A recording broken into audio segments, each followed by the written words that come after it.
ขอความนอบน้อมแด่องค์สมเด็จพระสัมมาสัมพุทธเจ้าขอน้อมอภิวาทพระสัทธรรมเจ้าขอน้อมนมัสการพระอริยสงฆ์เจ้าขอถวายความเคารพท่านเจ้าคณะพระสังฆาธิการท่านครูบาอาจารย์พระสงฆ์องค์สังฆเจ้าทุกรูปทุกตนทุกองค์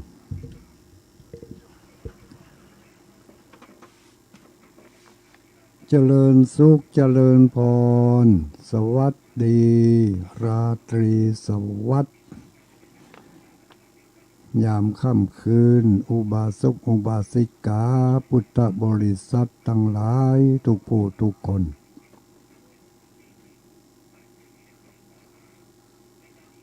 ประมาณ2 ชั่วโมงย่อมเยาะลำดับต่อไปนี้ญาติโยมสาธุชนพุทธบริษัททั้งหลายจะได้รับฟังเนื้อหาสาระที่เป็นแก่นเป็นสารที่เป็นสาระประโยชน์จะพยายามนำเอาสิ่งที่มันให้คุณให้ประโยชน์จะพยายามที่จะชี้บอกช่องทางที่เป็นผิดเป็นภัยเป็นโทษเป็นทุกข์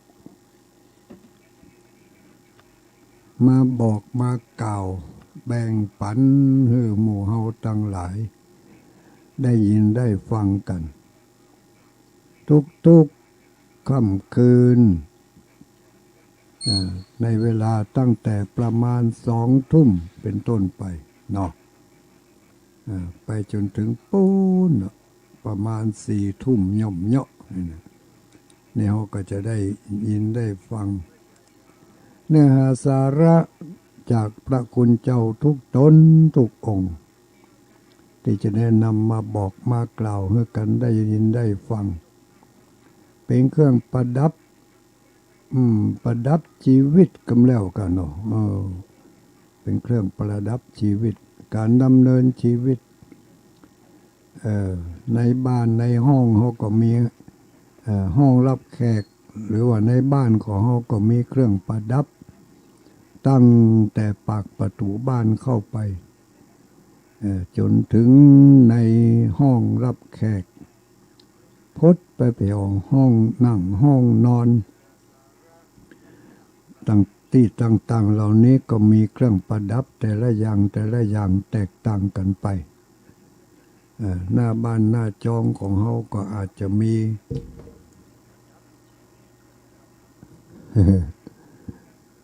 ก็อาจจะมีดอกไม้พงกาอันยังก็หรืออาจจะมีสิ่งประดิษฐ์ประดอยหลายอันหลายเชื่อเนาะที่เอามาตั้งมาโชว์มาเปี้ยให้กันได้ยินได้ฟังได้พอได้ก้อยได้หู้ได้หันก็เป็นเครื่องประดับบ้านประดับจองเนาะก็จะเป็นสิ่งที่ดีเข้าไปถึงหน้าบ้านตะล่างกังควงก็จะมีต้นไม้ต้นตอกหรือมีเครื่องประดับอย่างอื่นประดับไปจนถึงในห้องในหอมีโต๊ะตั้งแม่นั่งกระดานแจกันขึ้นไปถึงห้องพระห้องเจ้าก็มีเครื่องปูจามีแจกันดอกไม้ธูปเทียนอะไรอย่างต่างๆล้วนแล้วแต่เป็นเครื่องประดับทั้งนั้นอู้ถึงในห้องพระในหิ้งพระเนาะแต่ก่อนเคยฟังว่าหลังจากใส่เข้าพระเจ้าแล้วก็จะไปลืมกันขวายมาน้อยก็เก็บเข้าพระเจ้าออกเนี่ย จะไปละไว้ข้ามวันข้ามคืนมันบอกค่อยจะเหมาะจะดีสักเท่าใดการเอาละข้างไว้อย่างนี้ก็คงจะมีแต่เฉพาะคนรุ่นหมู่เฮาเนี่ยเนาะอุ้ยเนาะที่จะมีหิ้งปูจามีใส่เข้าปูจาอยู่เองนะดอกไม้ทูบเทียนในแจกุมแจกันก็เดือน12เป็นวันผูกเรานี่เนาะจะไปให้มันข้ามวันข้ามคืนไปเนอะในแจกันมีน้ำมีหยังขังอยู่ก็เอาออกมาเทมาถอกห้องเหป้องเปลี่ยนมันเหป้องเปลี่ยนแจกันก็จะไปถอกกาดอกเก่าขวางเอาน้ำเก่าขวางน้ำใส่เข้าไปปากแจกันขอบแจกันมันสกปรกรกลุงลังก็เจ็ดคัดเหป้องบางคนมากง่ายถอกอันเก่าขวางเอาอันไหนใส่เข้าไปบ้าเจ็ดบ้าล่างเนี่ยกำแล้วเมนตึงเป็นแหล่งสะสมเป็นแหล่งเพาะเกิดของยุงทั้งหลายเลยในสมัยนี้ก็เป็นแหล่งเพาะเกิดของเป็นแหล่งที่ยื้อที่ใจของมดดำอ่ะเนาะบางทีก็หมดของแมงจะกิมอย่างของเข้าไปเสาะกินน้ำในฮันคนรุ่นใหม่เขาบอกเมียถ้าคนรุ่นใหม่ถ้าสูงน้อยก็จะมีห้องพระเอโลก็จะบ่มีหิ้งปูจาก็จะเป็นห้องไปเลยห้องพระมีโต๊ะหมู่บูชามีพานดอกไม้แจกันมีอย่างต่ออย่างหลายอันบางตีบางแห่งก็มีพระพุทธรูปหลายองค์ได้มาจากหลายตีบางตีก็เปิ่นเอาฮื้อพ่องบางตนบางองค์บางรูปก็ไปเสาะปูจามาแจกันมีอย่างต่ออย่างหลายอันบางตีบางแห่งก็มีพระพุทธรูปหลายองค์ได้มาจากหลายตีบางตีก็เปิ่นเอาฮื้อพ่องบางตนบางองค์บางรูปก็ไปเสาะปูจามาในราคาแพงพ่องถูกพ่อง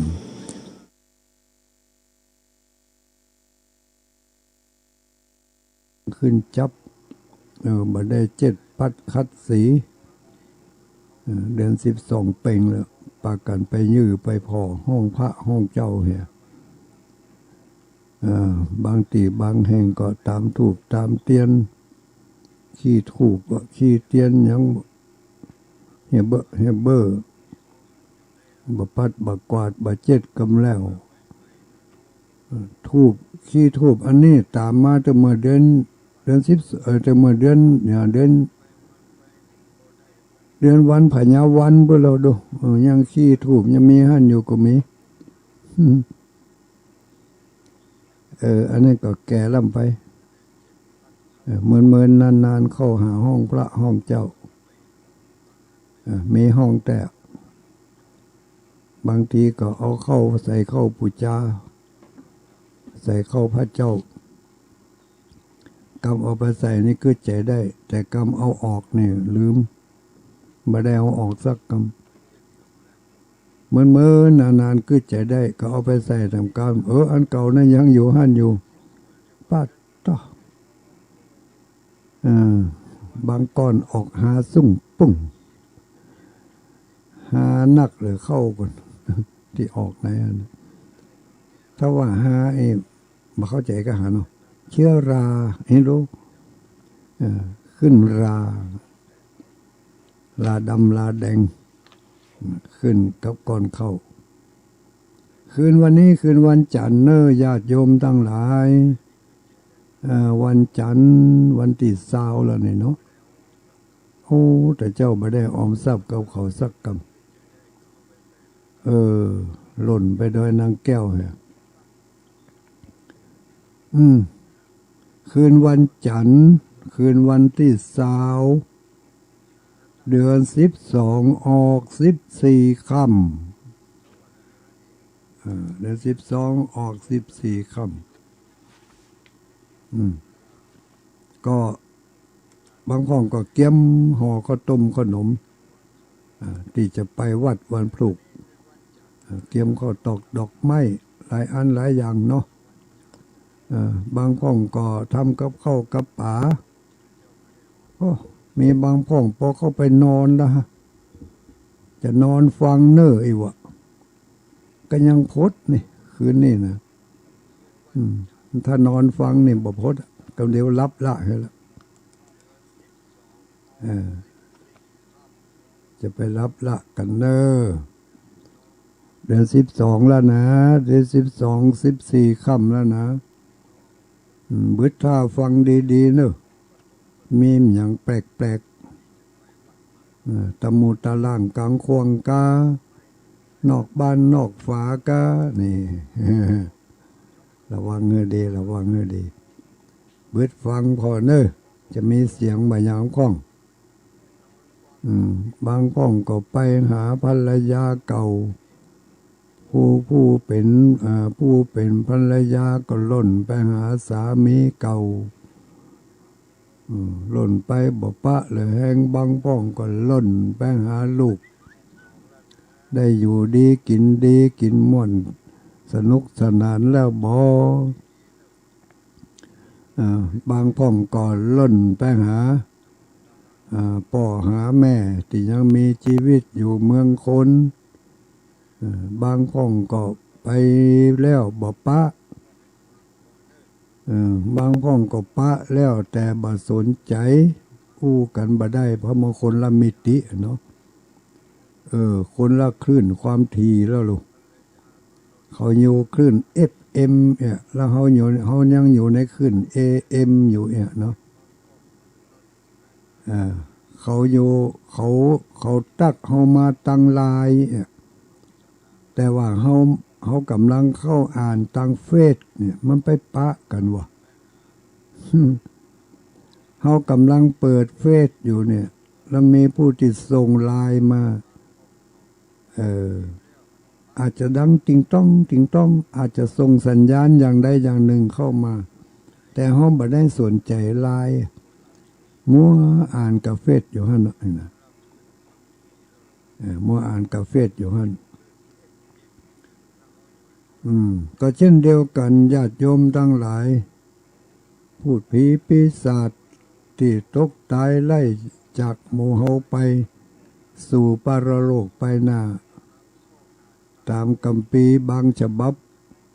บางเล่มที่เฮาฮู้กันโดยทั่วไปในภาคพื้นล้านนาประเทศของเฮานี่ก็คือเดือน12เพ็งนี่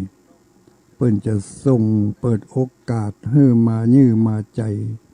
มารับของกินของทานในวันเดือนเพ็งที่จริงเปิ้นปล่อยมาเมื่อละได้ครึ่งเดือนละแต่ว่าเฮาก็บ่ได้ใส่ใจบางทีเฮาก็อาจจะฮู้อาจจะหันได้ยินเนาะสิ่งแปลกๆใหม่ๆสดเข้าบ้านเข้าจองมางูเงี้ยวเกี่ยวก่อนจะเข็บแมงป่องตลอดถึงอึ่งอ่างคังคกนกหนูมูนี่สดเข้ามาเป็นพิเศษแต่บางทีเขาไม่ได้ใส่ใจจะกิมตกโตอย่างกะกูเตือบหันมันมาหันสักเตือนี่หันเตือพอจะกิมตัวนั้นเหมาะขนาดกูเตือบหันมันมาสักเตือหอมันเป็นจะได้นั่นก็ไผ่มาหันก็จะมีไผ่ก็เปิ้นนั่นนะกะเนาะเปิ้นนั่นนะกะมาหันอันนี้ก็ในธรรมเป็นถึงว่าไว้หรอในธรรมเปตตะเพรีเนาะเป็นถึงว่าไว้ก็ไปฟังธรรมก็ฟังพอดีๆก็ไปฟังพอดีๆธรรมเปตตะเพรีก็อย่างที่ว่าเนี่ย บางทีก็มีการแสดงฮือพอฮือหู้ฮือหันแต่ว่าเฮามันเป็นผู้ที่บ่ได้ใส่ใจ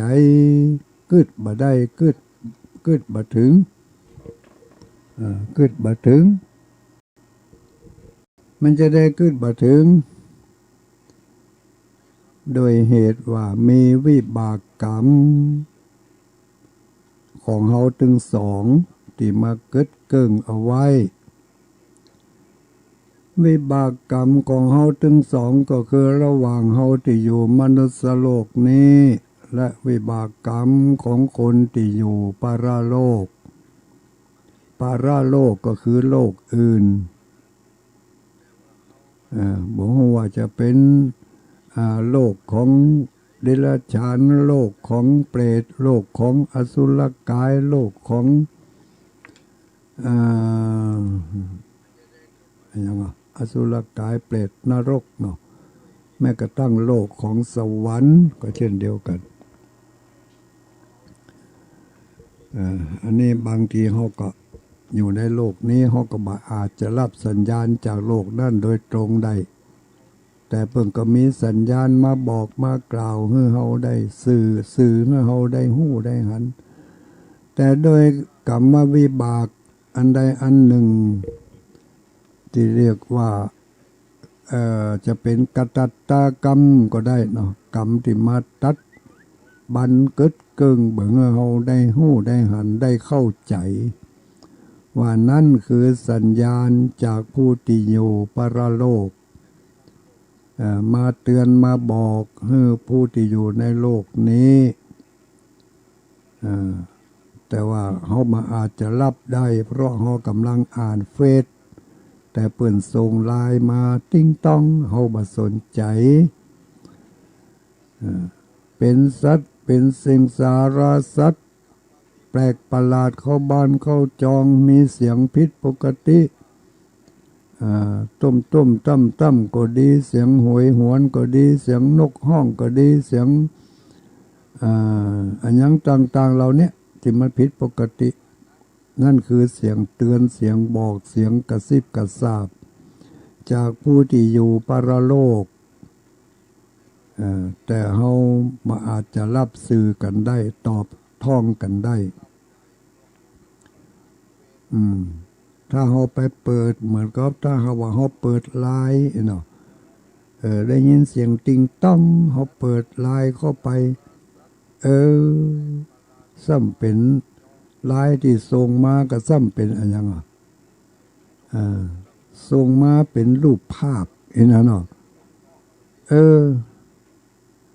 เขาก็ซ้ำอ่านบ่ได้สักคำรูปภาพอันนั้นนะมีกะสัญลักษณ์บอกว่าเป็นส่งข้อความมาแล้ว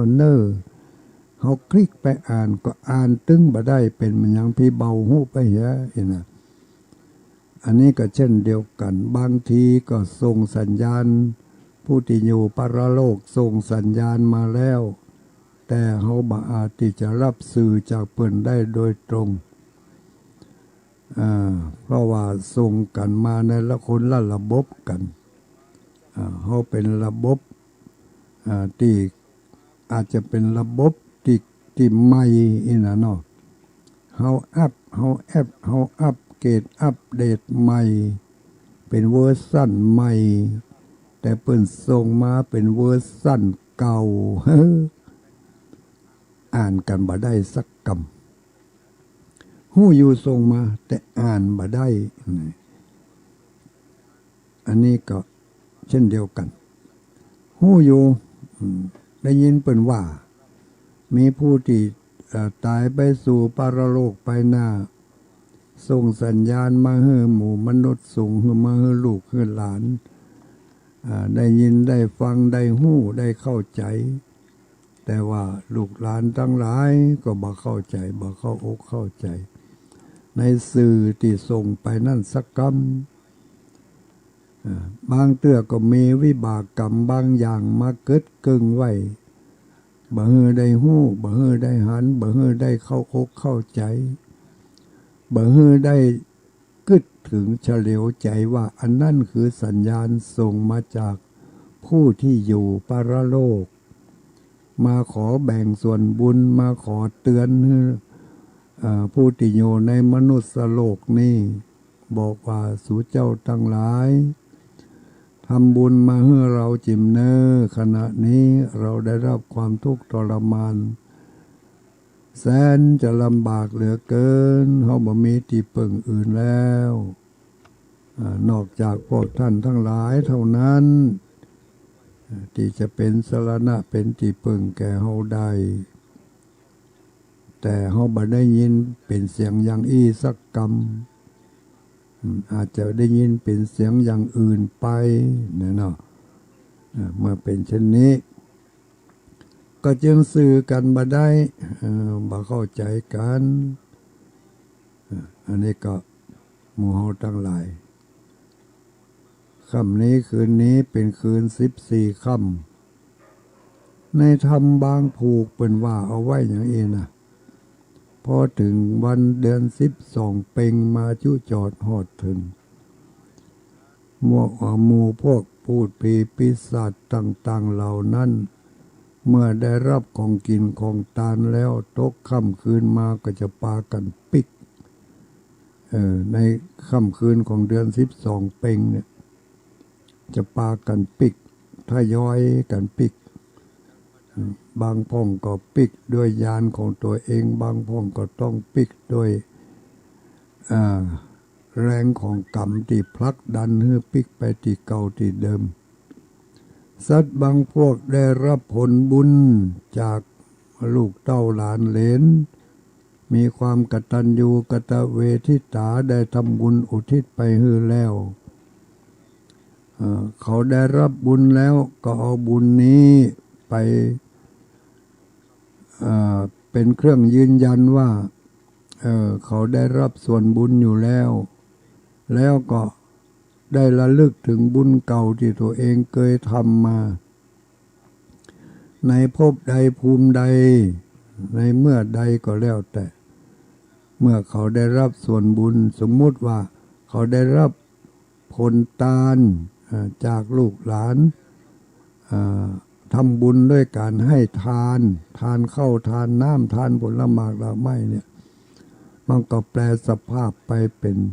ข้าวน้ำโภชนะอาหารที่เป็นทิพย์แล้วก็หอบปิกไปโดยสมมุติโดยอย่างปุคลาธิฐานปุคลาธิฐานก็บอกว่าหอบของกินของทานเหล่านั้นปิกไปบางพ่องได้รับผลบุญจากลูกหลานที่รักษาศีล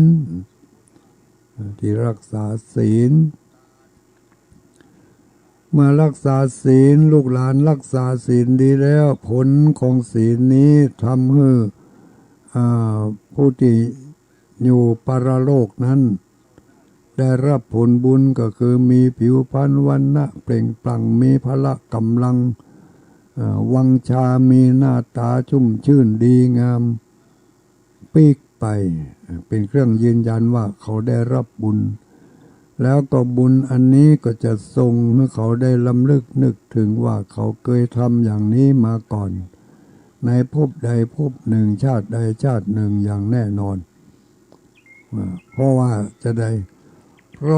เมื่อไปสู่ปรโลกแล้วนั่นโลกของวิญญาณหรือว่าเป็นโลกของสากลเนาะเป็นโลกของสากลก็ย่อมจะสื่อสารกันได้เขาระลึกได้ถึงอดีตชาติของเขาแล้วก็เมื่อระลึกได้เขาก็นึกถึงบุญถึงทานที่เขาได้เคยทำมานึกถึงบุญถึงศีลถ้าใครได้รับบุญจากการรักษาศีลของผู้เป็นลูกเป็นหลานบุญอันนั้นก็ส่งให้เขาได้ระลึกถึงว่าในอดีตชาติเขาเคยเป็นผู้รักษาศีลมาก่อนพลังของบุญอันนั้นก็ไปเสริมเติมเพิ่มแทนที่จะปิกไปนรกมกไหมเขาก็ได้รับผลบุญนั้นส่งยู่หนุนให้เขาได้ไปเกิดไปปฏิสนธิไปเกิดเอากำเนิดเป็นเทวบุตรเทวดาในชั้นในภูมิต่างๆนี่ก็ด้วยพลังของบุญ ที่ผู้อยู่เบื้องหลังมีความกตัญญูไปทำให้บุญต่อบุญของเปิ้นให้มันนักขึ้นลูกหลานบางคนบ่มีเวลาที่จะทำบุญให้ทาน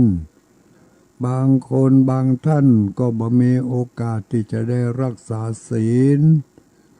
เป็นกิจลักษณะแต่ว่าได้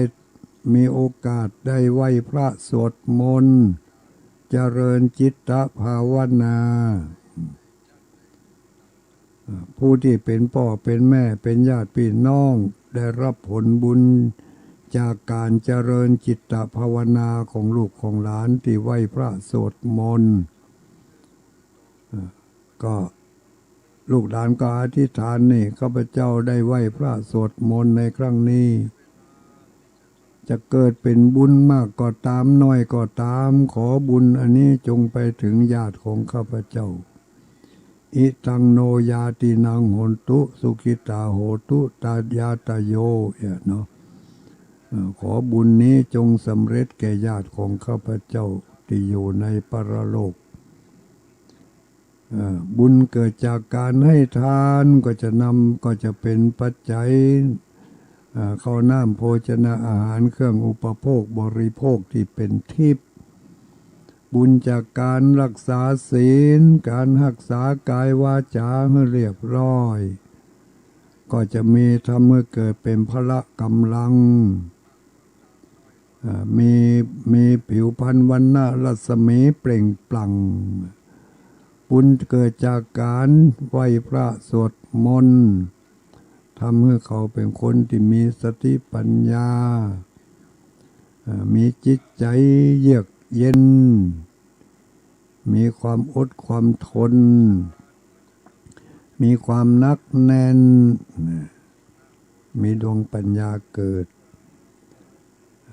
ขึ้นที่จะเป็นเรียกว่าเป็นรัศมีอีกเนาะเป็นยังลืมชื่อไปแล้วฮะทำให้เกิดขึ้นแก่ในจิตในใจในดวงจิตวิญญาณของเขาเหล่านั้นเพิ่งก็หู้ได้ว่าคนนี้ได้รับบุญส่วนใดมาคนนี้ได้รับบุญส่วนใดมาเมื่อได้รับบุญมาเป็นส่วนเป็นแผนกและบุญต่างๆเหล่านั้นก็จะได้ส่งต่อยอดไปถึงบุญในอดีตที่เคยมีบุญน้อยๆก็จะได้บุญนักขึ้นที่เคยทำบุญมาแล้วแต่ว่าลืมไปบ่ได้นึกถึงบุญนั่นเลยแต่พอได้รับบุญจากเฮาแล้วเหมือนกับการสะกิดสะเกาการตักเตือนบอกกล่าวว่าบุญอย่างนี้เราก็เคยทำมาบุญประเภทนี้เราก็เคยทำมาในภพนั้นชาตินั้นเนี่ยเนาะแล้วก็ทำให้มีบุญเพิ่มขึ้นไปแถมมีบุญเพิ่มขึ้นไปแถมอันนี้ก็โดยอาศัยบรรดาลูกเต้าเหล่าหลานที่อยู่ในแห่งห้องเมืองคนมีโอกาสมีเวลามีสถานที่ที่ให้เราเปิดช่องทางให้เราได้ทำบุญไปให้แก่บุคคลอื่นที่รอรับบุญจากพวกเราทั้งหลายก็พิจารณาดูในธรรมก็มีหลายผูกบางผูกเป็นก็เขียนไว้ว่าจะนั้นแต่บางผูกก็ว่ากว้างออกไปแถมก็อยู่ที่ไปเคยได้ยินได้ฟังมาอย่างใดเนาะพระพุทธศาสนาสอนว่าสิ่งที่จะติดตามตัวเราไปในภพหน้าชาติหน้านั้นมีแต่บุญกับบาปเท่านั้นสิ่งอื่นหามีติดตัวเราไปได้ไหมนี่สิ่งอื่น ติดตัวเราไปบ่ได้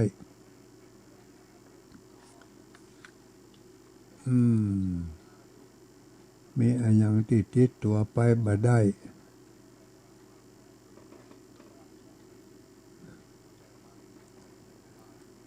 เปิ้นยังบอกว่า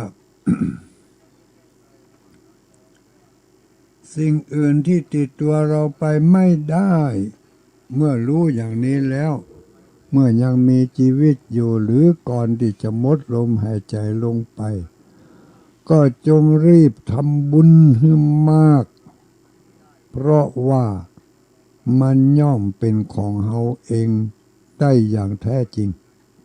บุญนี่นะบุญกับบาปเนี่ยมันมีไผมันรู้มันถึงบ่ปิวไปที่อื่น บ่ถ้ากลัวมันล่ำไปหาไผเขาอย่าไปหวังเลยว่าเมื่อเขาตายไปแล้วญาติพี่น้องที่อยู่ตั้งหลังเขาตึงทำบุญไปเฮ้ออีน่ะ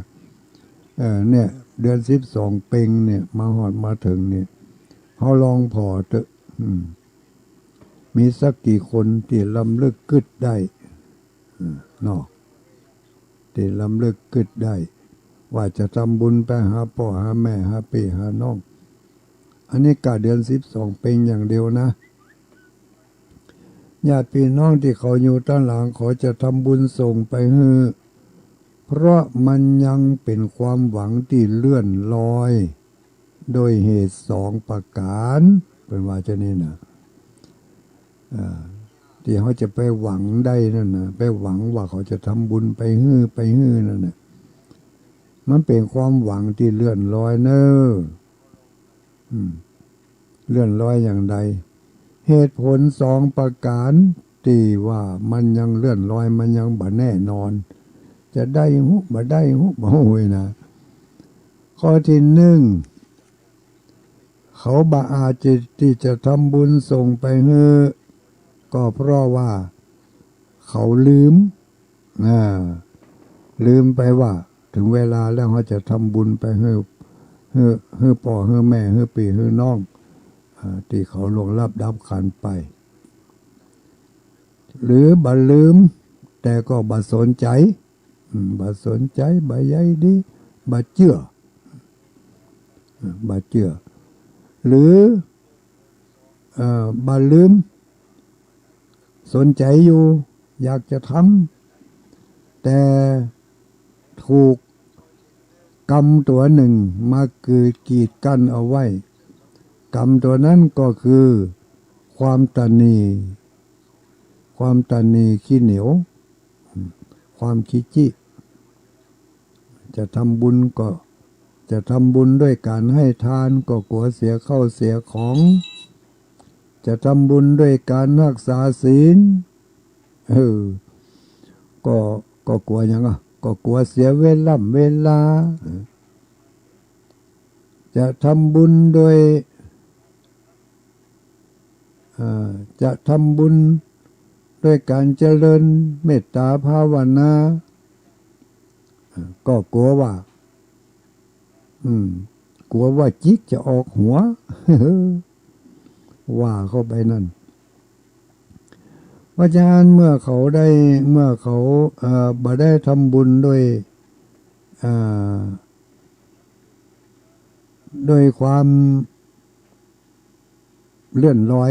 เนาะเพราะความเลื่อนลอยของเขาอย่างนี้ก็จึงทำให้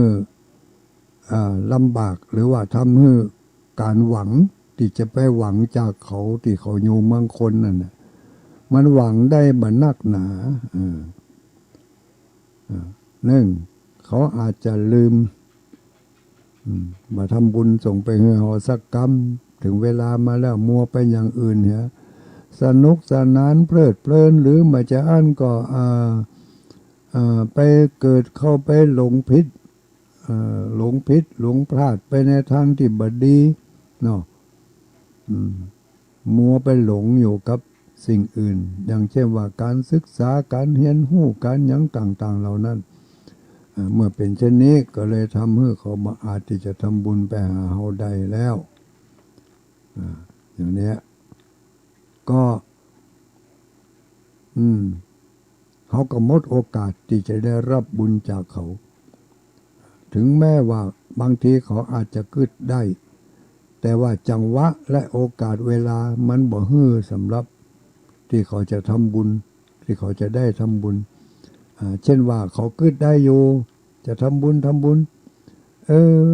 สถานการณ์โควิดมาคัดขวางเหียอันยังก็บดีอันยังก็บ่มีนี่จะไปกาดไปลีเปิ่นก็ปิดกาดปิดลีเหียจะไปซื้อเอาอย่างที่ไหนก็ซื้อบ่ได้บางทีก็ใครได้อันนี้แต่ไปพอแล้วยังมาแปลงใบแปลงบอดจะซื้อปลาทูสัก2 ตัวไปต้านขันเข้ากับม้อยก็บอกว่าปลาทูมันตัวใดเพื่อไปถึงแล้วปลาทูเปิ้นใส่เข่งไว้เนาะมีหั่นเข่งหนึ่งเหลือหั่นเข่งเดียวแต่อันถามพออันปลาทูนี่เข่งตัวใดสมมุติว่าเปิ้นว่าเข่ง50 บาทปาดเท่าก็เดียวหมดสัก10 บาทนี่ก็เลยเสียดายบ่ซื้อบ่เอาไปก็เลยไปได้สักกำบ่ได้ตานกันเข้าสักกำเพราะมันแปลงที่จริงมันก็บ่แปลงแต่มันแปลงเพราะเฮาขี้จิสตางค์มีในกระเป๋าเป็น2-300ปุ่นปลาทูเข่ง50 บาทยังมาแปลงล่ำแปลงเหลืออีกก็เอาแต่เนอะอย่างนี้เป็นต้นพลาดไปบางทีก็เพราะว่า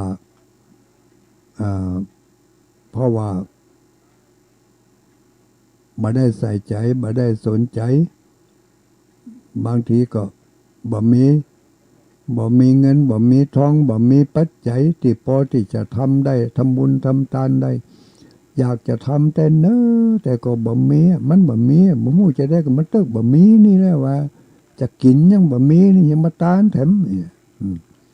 ฉะนั้นก็หมดโอกาสก็เลยบ่ได้กับเปิ้นอย่างนี้เป็นต้นนะอันนี้ก็เป็นการมาบอกกล่าวกันบ่ได้เนาะว่าบางทีมันก็บ่ใช่มีอย่างอันมันก็บ่ใช่มีอย่างอันเฮาก็เมื่อเฮาไปสู่ปรโลกไปหน้าแล้วถ้าเฮาไปหวังจากคนตั้งหลังว่าจะทำบุญทำทานไปบางทีเฮาก็รอคอยด้วยความแห้งแล้งอดอยากเพราะเฮาบ่ได้ทำไว้เองบ่ได้ยะเอาไว้คนเดียวมีแม่อุ้ยหลายคนนู่ปออุ้ยหลายคนบอกสุเขาทั้งหลายถ้ากูตายไปแล้วบ่ต้องห่วงนึงจะตานก็ตามบ่ตานก็ตามแม่อุ้ยพร้อมหมดถึงมื้อถึงวันนี่ตานอันยังก็ตานมาแล้วหมดตานบาทตานเครื่องตานครัวกำก็ตานมาแล้วถึงมื้อถึงวันก็ตานอยู่ขันเข้าขันน้ำก็ตึงบ่ละบ่ขว้างตานไปอยู่ติ๊กข้าวน้ำโภชนะอาหารก็ตานอยู่จะนั่นตึงบ่ปล่อยบ่ทิ้งอันนี้เรียกว่าเป็นคนที่บ่ประมาทในตัวเก่าที่ว่าความหวังเลื่อนลอยถ้าหากว่าเขาตายไปแล้วเขาหวังว่าเขาจะทำบุญไปเฮ้อนะความหวังอันที่ความเลื่อนลอยอันที่หนึ่งที่มันบ่แน่บ่นอนก็คือคนที่จะทำบุญไปเฮ้อเฮานั่นเขาบ่อาจจะทำบุญได้ก็เพราะว่า1เขาอาจจะลืมไป2เขาอาจจะบ่สนใจเรื่องจะทานไปเฮ้อเฮา3เขาอาจจะเกิดมีความตณีขี้จี้ขึ้นมาก็บ่ได้ทำบุญทำทานไปเฮ้อเฮา3เพราะว่าเพราะประมาทบึดก่อนย้ำก่อนถ้ารวยก่อนถ้ามีเงินก่อนอย่างมูเนี่ยพระเจ้าเขาก็จึงอดอยากแห้งแล้งรอด้วยความหวังแต่หวังแล้วหวังเล่าก็น้ำฝนก็บ่ตกมาสักทีก็เป็นเลื่อนลอยไปประการที่2ความเลื่อนลอยเนาะความเลื่อนลอยที่มันจะเอาแน่เอานอนมาได้ สมมติว่าเขามีความกตัญญูกตเวทีต่อเฮาอยู่ระลึกถึงเฮาอยู่และทำบุญอุทิศไปให้เฮานะลูกเต้าหลานเหลนเนี่ยระลึกถึงเฮาอยู่ทำบุญไปให้เฮาอยู่โอ้ทำบุญอย่างระลึกหนาและโดยความเต็มอกเต็มใจอะทำเต็มเตี่ยแต่ว่าเฮาบอกอาจจะรับบุญที่ลูกหลานไปตาเนื้อเฮาได้สักกำถึงแม้ว่าจะทำบุญใหญ่โตละโหฐานสักเพียงใดฮือตานเต็มตีรักษาศีลเต็มสูบเจริญเมตตาภาวนาเต็มสติมลูกหลานเขาทำขนาดนักแต่ว่าโดยวิบากกรรมของเฮาที่ได้กระทำมาแล้วในอดีตเฮาไปเกิดในภพในภูมิที่บ่อาจจะรับของกินของทานของลูกหลานได้ลูกหลานเขาทำไปจังตีหรอเฮาก็ฮับบ่ได้แต่เหมาะนี่ก็ความเลื่อนลอยอันที่สองความเลื่อนลอยอันที่หนึ่งเขาบ่ทำไปหาเนาะความเลื่อนลอยอันที่สองเขาทำแล้วแต่เขาอยู่ในภพในภูมิที่บ่อาจจะมาฮับของกินของทานที่เขาทำเพื่อเขานั่นได้เช่นว่าเปิ้นบอกว่าเช่นเขาตายแล้วเขาไปตกอยู่ในมรณะเนี่ยอยู่ในนรกกภูมิเนี่ยเพราะว่าสัตว์นรกมีอาหารมีเครื่องประดับมีที่อยู่ที่นอนเป็นของตัวเองอยู่แล้วอันนั่นก็คือความทุกข์สัตว์นรกมีความทุกข์เป็นอาหารมีความทุกข์เป็นเครื่องประดับมีความทุกข์เป็นที่อยู่ที่นอนมีความทุกข์เป็นเครื่องชำระล้างอย่างมันน่าจะว่าความชำระล้างเนาะการอาบการสุยก็คือความทุกข์ทั้งนั้นหายใจเข้าก็เป็นทุกข์หายใจออกก็เป็นทุกข์เพราะเขาได้เสวยความทุกข์อยู่ทุกลมหายใจอย่างนี้จึงบ่มีโอกาสที่จะได้รับของกินของทานที่ลูกหลานส่งไปให้หรือเขาไปเกิดในภพในภูมิที่บ่อาจจะรับของกินของทานเหล่านี้ได้มันก็บ่มีประโยชน์อะไรอย่างสำหรับการทำบุญข้างนั่นของเขาเพื่อเรานี่นะดังนั้นทำกับมือกับใจของเขานี่แหละเป็นสิ่งที่ดีที่สุดเข้าใจทำเข้าใจยะเหี่ยเมื่อยังยะได้ทำได้กึดได้มันแน่นอนกว่าแน่นอนยิ่งกว่าแน่นอนอย่างที่เคยว่าไม่อุ้ยเป็นบ่ห่วงละตายไปแล้วลูกหลานก็จะทำหรือบ่ทำก็ตามใจเขาเป็นหน้าที่ของเขาหน้าที่ของเฮาบ่เดี๋ยวนี้เฮาม่วนอกม่วนใจเทวดาจะมาเอาไม่อุ้ยไปวันใดก็ได้พร้อมเสมอที่จะไปเอโลเหมือนกับคนที่นั่งอยู่บนรถเหมือนกับคนที่นั่งอยู่บนรถพร้อมเสมอที่จะลงจากรถถ้าหากว่ามันถึงจุดหมายปลายทางมาคนที่นั่งอยู่บนรถเมื่อรถถึงจุดหมายปลายทางแล้วเขาจำเป็นต้องลงจากรถแน่นอนเพราะมันสิ้นสุดระยะทางแล้วเขาจะนั่งมาตลอดทางอันยาวแสนยาวทั้งวันทั้งคืนก็ตามเขานั่งมาในเบาะรถความสะดวกสบายทุกสิ่งทุกอย่างที่เกิดขึ้นในระหว่างที่เขานั่งอยู่บนรถนั่นเบาะนิ่มพัดลมเย็นแอร์กันเนาะแอร์เย็นผ้าห่มอุ่นเสียงเพลงเสียงอะไรอย่างภาพดูเพลงดูอย่างสะเพ็ดอยู่ในรถ มันมีความสะดวกสบายตั้งเยอะแต่ตัวลุงก็มาเคยนั่งกับเปิ่นกำเตือคืดเอาได้เพราะว่าเคยขึ้นไปแอวว่าในรถโดยสารนั่นในโดยบนเครื่องบินโดยสารนั่นมันมีเครื่องอำนวยความสะดวกสเปดแต่แล้วเครื่องอำนวยความสะดวกเหล่านั้นมันก็มีอยู่แค่ในรถในเครื่องบินเท่านั้นเองเฮาขึ้นไปปุ๊บเขาไปนั่งปั๊บเขามีสิทธิ์ที่จะใจเครื่องอำนวยความสะดวกต่างๆเหล่านั้นได้เต็มที่ข้อนี้ฉันใดเขาเกิดมาในโลกมนุษย์นี้เขามีมนุษย์สมบัติตามบุญตามกรรมที่เขาได้ทำมาส่งให้เขามาเกิดในสถานที่แห่งใดเกิดในฐานะที่ดีมีเพื่อนมีฝูงมีข้าวมีของมีเงินมีทองเขาก็สามารถที่จะทำบุญทำทานหรือว่าสามารถที่จ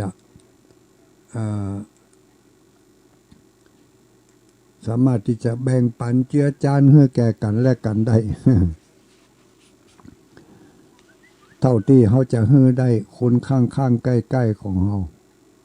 แต่ว่าเมื่อหมดเวลาหมดระยะทางแล้วเขาก็ต้องลงละหมดระยะทางแล้วเนอะผู้โดยสารทั้งหลาย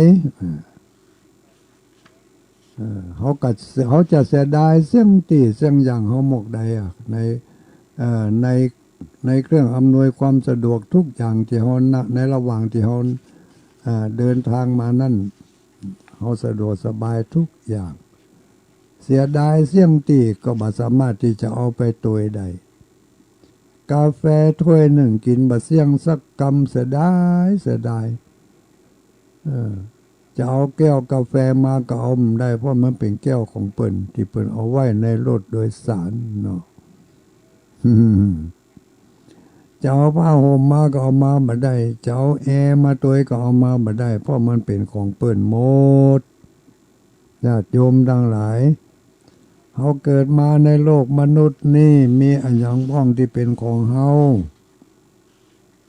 มีอะไรบ้างที่เป็นของเราทำท่าเป็นนกเขาไปได้อันยังก็ของกูเป็นของกูไปให้ไปตกไปเสี่ยงเขากึดมาถึงที่สุดของมันอย่าโยมทั้งหลายที่สุดของที่สุดคืออะไรก็คือที่สุดนั่นแหละเนาะแต่ก็ถ้าเขากึดถึงที่สุดของที่สุดแล้วเขาก็พอที่จะปล่อยจะวางได้แล้วลูกความคิดโลภโมโทสันอันยังต่างๆสะสมความตนีทีเหนียวจะเหนียวไปถึงไหนจะยึดมั่นถือมั่นไปถึงไหนจะหวงจะแหนไปสักแค่ไหนเมื่อหมดระยะทางแล้วทุกคนต้องลงจะไปนั่งอยู่หันต่อไปก็บ่ได้ละมันหมดระยะทางแล้วแถมเที่ยวเนี่ยก็ต้องเดินทางปีกเปิดเดินทางปีกเขาจะนั่งรถกันนั่นปีกไปแถมก็ได้อยู่ไม่ใช่บ่ได้เสียงสตางค์แถมต่อหนึ่งก็นั่งปีกต่อไปแถมก็ได้แต่ว่ามันไม่ใช่อย่างอันก็เพราะเขาไม่ใช่ไปปีกไปนั่งเล่นอยู่บนรถหันใดนี่เมื่อถึงที่หมายปลายทางแล้วทุกคนต้องลงแต่ว่าใครจะลงสถานีใดอันนี้ก็แถมอย่างหนึ่งเนาะ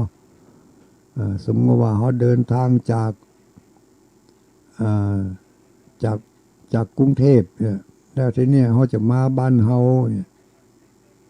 บ่แน่นะบางคนอาจจะมีธุระอยู่ที่นครสวรรค์ลงนครสวรรค์นี่กำก่อนวันพุธจะไปต่อแถมไปถึงเชียงใหม่ปุ่นไปถึงเชียงรายปุ่น อันนี้ก็แวะไปตะโมทะโนตะโมสถานีกลางตังได้แต่เมื่อถึงจุดหมายปลายทางจริงๆแล้วเขาจะต้องลง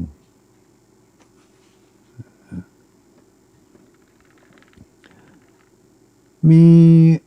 ข้อเขียนหรือว่ามีคำอธิบายของคนของนักปราชญ์ของท่านผู้ฮู้เปิ่นบอกว่าความตายนี่แหละญาติโยมทั้งหลายคือวาระสุดท้ายแห่งชีวิตที่คนเฮาทุกคนต้องประสบเข้าไปในสักวันหนึ่งในวันตั้งหน้าบ่ว่าจะเป็นคนชนิดใดอันนี้เฮาก็ฟังมาจนไก่เนาะคนยากคนจนคนร่ำคนรวยที่ไหนบ่พ้นคนต่อความตายคนโง่ก็ตายคนฉลาดก็ตายคนดีก็ตายคนชั่วก็ตายในที่สุดก็ต้องเป็นอย่างอี้เหมือนกันกูคู่กูคนเขาก็หู้เขาก็ได้ยินมาอยู่จ้ะนั่นน่ะก็ได้ยินผ่านหูมาจ้ะนั่นน่ะแต่พอมันนึกถึงความจริงแล้วบางเตือก็สะทกสะท้านเหมือนกันนะเนาะก็หู้ซึกบางเตือก็วันไหวมันเก่ากลัวละเหมือนกันเนอะเดี๋ยวนี้อายุต่อได้อายุต่ออันเขาจะถึงหมออันก็หาเนี่ยอะไรมันอยู่เนี่ยเขาจะถึงหมออันก็หาเขาจะอยู่ได้ถึงสักกี่ปีหาอันนั้นเขาก็บ่ได้เนี่ยอันนี้เขาก็บ่ได้ทำก็ยังเป็นพระว่าพระวงกันอยู่พระท่านจึงสอนว่าความไม่ประมาทมัวเมาการบ่เพลิดเพลินอยู่กับอารมณ์ของโลกจนเกินไปผู้ประมาทมัวเมาหาแต่ความสุขสนุกสนานเพลิดเพลินแก่ตัวบ่ได้กระทำคุณงามความดีอันคนคุณงามความดีนี่ก็ว่ากันมันแต่เน้อว่าฟังจนไก่เนาะทำดีก็ไผ่พ้องที่มันบอกใครทำดีมันก็ใครทำดีเหมือนกันกูคู่กูคนนั่นแหละนอกจากว่าคนที่มันลึกแต่ท่านไม่ได้ทำความดีแต่เปิ้นก็ได้ฝากเอาไว้ว่าเมื่อพญามัจจุราชมาฆ่าเอาชีวิตไปย่อมโศกเศร้าเสียใจและมีหวังไปสู่ทุกขติเพราะว่าผู้ที่ได้ทำความดีได้บัดเต็มที่ความดีนั่นบ่อาจจะปกป้องคุ้มครองเฮาให้รอดพ้นจากความทุกข์ยากลำบากได้นะความดีนี่ก็มันก็มีหลายอย่างเนาะความดีตั้งโลกความดีตั้งรูปธรรมอันนี้เขาก็ทำมากันนักแต่ว่ากว่ามันจะไปเป็นผลิดอกออกผลเพื่อได้รับเพื่อได้กินเมื่อเขาถึงเวลาตาอับตาจนมาจริงๆแล้วมันก็กว่ามันจะเอาไปแปรรูปได้ก็เมินอยู่เนอะหลายขั้นหลายตอนอยู่เหมือนกันการทำดีด้วยการให้ทานนี่เนาะด้วยการรักษาศีลด้วยการเจริญเมตตาภาวนานี่ถ้าถึงเวลานั่นมาแล้วถึงเวลาใกล้ขมับมาแล้วนี่ให้ทานก็ดีรักษาศีลก็ดีเจริญเมตตาภาวนาก็ดีจะมาเป็นเครื่องนำพาเอาชีวิตจิตใจของเราไปสู่ปรโลกในทางที่เป็นสุคติได้นั่นต้องมาปรับต้องมาอัปเกรดกันหลายนาทีหลายวินาทีอยู่เนอะแต่ถ้าหากว่าเรามาฝึกหัดทางลัดเนาะมันมีทางลัดด้วยดูทางลัดนี่ทางใดทางลัดนี่ก็คือ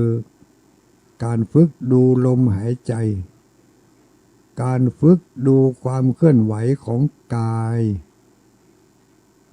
การฝึกดูความเกิดขึ้นของเวทนาก็คือความเจ็บความปวดความคันความกระตุกกระตักเราเนี่ยนะที่มันหู้ซึกความหู้ซึกทั้งหลายแลเนี่ย เพื่อเรียกว่าเวทนามันรู้สึกในตัวในกายของเฮานี่เพราะว่าร่างกายเป็นบ่อเกิดของเป็นแหล่งเกิดของเวทนาเป็นฐานเกิดของเวทนาเป็นถึงว่า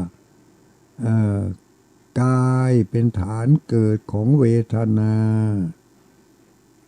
นี่คือการเฮียนตังลัดไม่ทุลุงไม่ได้ว่าคนเดียวนะไม่ได้ว่าคนเดียวเปิ้นว่ามาเอกายโนเป็นทางสายเอกเนาะทางสายเอกก็คือทางลัดนะกะมันกว้างอ่ะมันกว้างมันดีมันเรียบปันได้หู้ปันได้หันปันได้ถึงจุดหมายปลายทางเนาะทางนี้เป็นทางสายเอกนะทางสายเอกเอกายโนอายังภิกขเวมัคโคก็คือการสำรวจตรวจตามตอนกลางค่ำกลางคืนยังมาเดี๋ยวนี้จะรับจะนอนแล้วเนี่ยฝึกหัดเข้าทางลัดเลยญาติโยมทั้งหลายทานศีลภาวนาเป็นเครื่องประดับทานก็อยากให้มีสมบัติเข้าของเงินทองศีลทำเมื่อมีความสวยความงามความบ่พิกลพิการร่างกายสมบูรณ์ครบอาการ32เพราะเรามีศีลเจริญเมตตาภาวนาทำให้มีสติปัญญามีความเข้าใจง่ายต่อการที่จะมาพิจารณาตัวเองเข้าสู่ทางลัดกำหนดลมหายใจนี่แหละเป็นทางลัดใจได้เป็นที่ปึ่งเป็นที่ปึ่งเป็นที่ปึ่งที่ปึ่งได้ทุกเวลาเพราะว่าตราบใดที่เขายังมีลมหายใจอยู่ตราบนั้นเขาก็ได้ทำบุญตราบนั้นเขาก็ได้รักษาศีลตราบนั้นเขาก็จะได้เจริญเมตตาภาวนาเพราะเขาหู้ว่าเวลานี้เรามีลมหายใจผู้ที่มาหันลมหายใจพิจารณาลมหายใจของตัวเองอยู่ตลอดเวลานี่เป็นการเดินทางลัดที่จะเอาตัวเองไปสู่ปรโลกในทางที่ดีไปสู่สุขติที่จริงเพื่อตั้งเป้าไว้สูงแต่ว่าเขาเดินไปเหมือนกับการกระโดดนี่แหละเหมือนกับการกระโดดเพื่อตั้งเป้าไว้กระโดดสูงกระโดดสูง1 เมตรเด้อเห็นไหมเนาะต้อมตีนกระโดดขึ้น1 เมตรแต่เป็นตั้งเป้าไว้สูง1 เมตรแต่ทีนี้เวลาเขากระโดดขึ้นไปต้อมตีนกระโดดขึ้นไปเนี่ยมันมาถึง1 เมตรมันขึ้นได้เห็นน้อยเดียวก็ยังดีว่ามาได้กระโดดก็กระโดดขึ้นไปเช่นเดียวกันเปิ้นบอกว่าการกำหนดลมหายใจเข้าหายใจออกให้รู้สึกอยู่ตลอดเวลาลมหายใจเข้าหายใจออกโดยเฉพาะอย่างยิ่งเวลาจะหลับจะนอนนี่อันนี้มันห้องบ่ได้ไปแยกอย่างอื่นละจะไปฮือตานเวลาหลับเวลานอนเขาก็ฮือตานบ่ได้ละมันไม่อย่างที่จะไปแยกได้จะไปสมาทานศีลมายังพันเตก็บ่ฮู้จะไปว่าอย่างละเอามันรวมอยู่ในที่ลมหายใจนี่หมดก่อนจะรับจะนอนรับลงไปกำหนดลมหายใจให้รู้สึกตัวอยู่หายใจเข้าก็ให้รู้หายใจออกก็ให้รู้